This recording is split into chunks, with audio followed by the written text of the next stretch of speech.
وما على الذين يتقون من حسابهم من شيء ولكن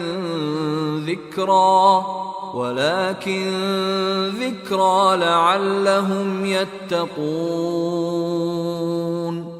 وما علی الذین یتقون من حسابهم من شیء، وما اور نہیں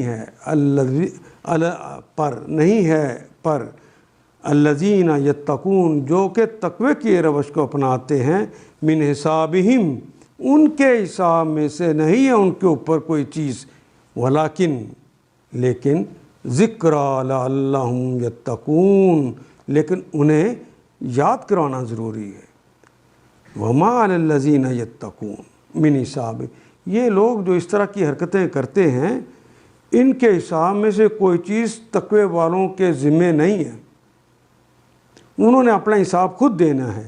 لیکن وَذِكْرَى لَعَلَّهُمْ يَتَّقُونَ، لیکن انہیں یاد دہانی کروانا یہ متقیوں کے ذمے ہے تاکہ وہ بھی تقوی کی روش کو اپنائیں. وَمَا عَلَى الَّذِينَ يَتَّقُونَ مِنْ حِسَابِهِمْ مِنْ شَيْءٍ، ان کے حساب میں سے کوئی کسی چیز کی ذمہ داری پرہیزگار لوگوں پر نہیں ہے.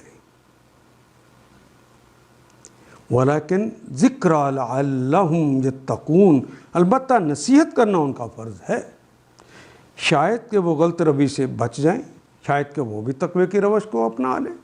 ان آیات کو ایک دفعہ پھر تلاوت خود کیجیے، عربی مبین پڑھتے ہوئے دیکھیے کیا بات پوری اندر اتر رہی ہے، کیا یہ اردو کے سانچے میں ڈھلتی گئی ہیں عبارتیں.